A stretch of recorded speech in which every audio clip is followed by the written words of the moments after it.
যে কোনো অনুষ্ঠান বাড়িতেই তো দেখেছেন যে ভাতের সাথে ঝুরি আলু ভাজা দেয়।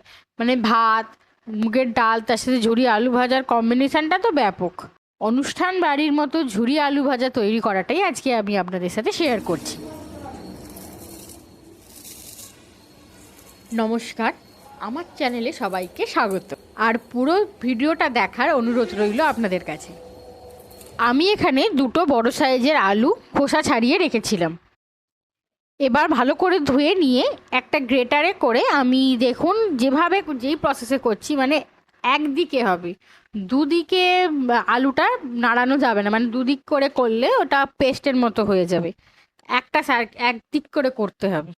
আলুটাকে একটা সাইডে গ্রেট করলে তবে এরকম ঝুরি ঝুরি মতো হবে, আর দুদিক ভাবে করে ফেললে ওটা পেস্টের মতো হয়ে যাবে।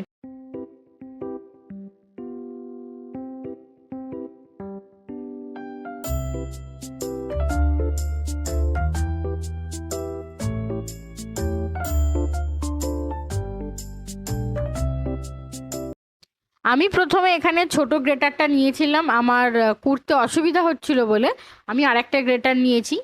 আর এই গ্রেটারটার যাতে নিচের দিকে করে তো গ্রেট করতে বেশি সুবিধা হবে, তাই জন্য আমি উল্টো করে নিয়ে পিছন দিক থেকে ওয়ান সাইডেই হচ্ছে আমি গ্রেট করেছি, সেটাই ভিডিওতে বুঝতে পারছেন।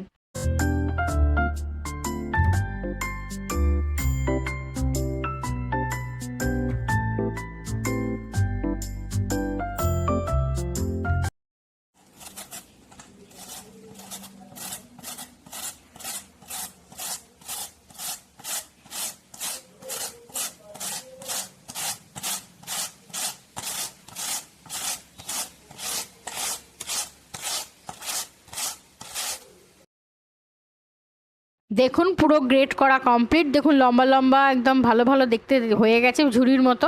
এবার একে ভালো করে ধুয়ে নিতে হবে। এমন করে ধুতে হবে যেন আলুর পুরো স্টার্চটা বেরিয়ে যায়, মানে পুরো যে সাদা ধুলে যে সাদা জলটা বেরোয় সেটা যেন যতবার ধোবে সেই সাদা জলটা আর থাকবে না লাস্ট পর্যন্ত, সেরকমভাবেই ধুতে হবে। আর চাইলে আমি তারপরে চুবড়িতে করে ধুয়ে নিয়েছিলাম যাতে আমার সুবিধা হয়, নাহলে তো জল ফেলতে গেলে কিছুটা আলু চলে যাবে, তাই এরকমভাবে আমার প্রসেসে এরকমভাবেও ধুতে পারেন।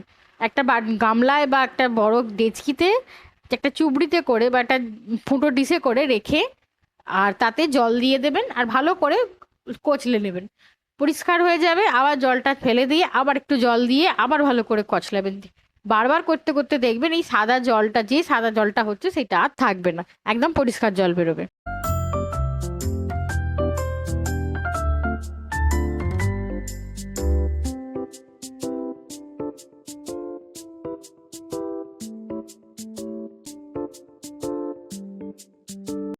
দেখুন আর জলটা সাদা নেই, একদম পরিষ্কার, যেমন জল ছিল তেমনই বেরিয়েছে।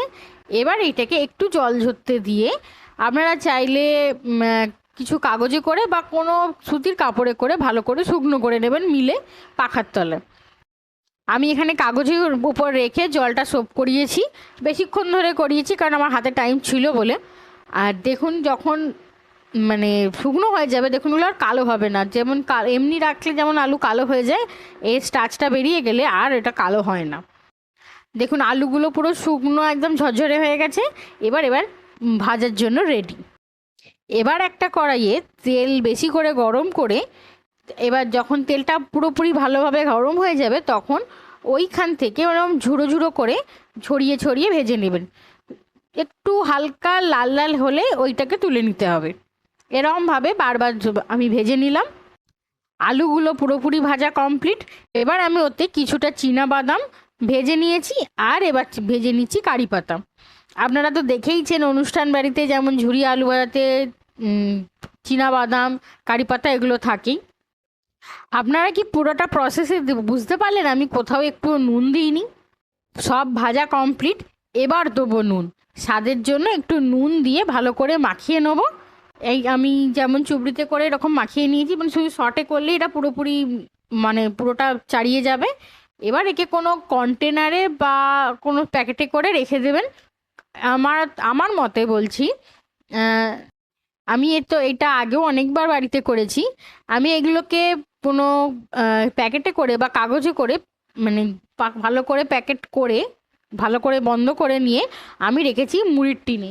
এটাকে স্টোর করা যায়, এটাকে মোটামুটি 1 সপ্তাহের মতো এরকমভাবে রেখে খাওয়া যাবে। তাহলে মুড়ির টিনে রাখলে এটা আর সগি হয়ে যাবে না।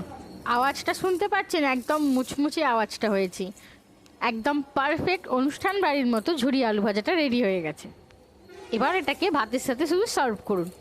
আমার ভিডিওগুলো ভালো লাগলে ইউটিউব থেকে দেখলে লাইক, শেয়ার অ্যান্ড সাবস্ক্রাইব করে দেবেন। আর যদি ফেসবুক থেকে দেখো তাহলে একটা আমাকে ফলো করে দেবে।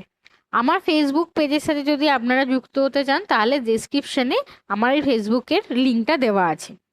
আর আমার এই ভিডিওগুলো কেমন লাগছে অবশ্যই আমাকে কমেন্ট করে জানাবেন। ভালো থাকবেন, সুস্থ থাকবেন।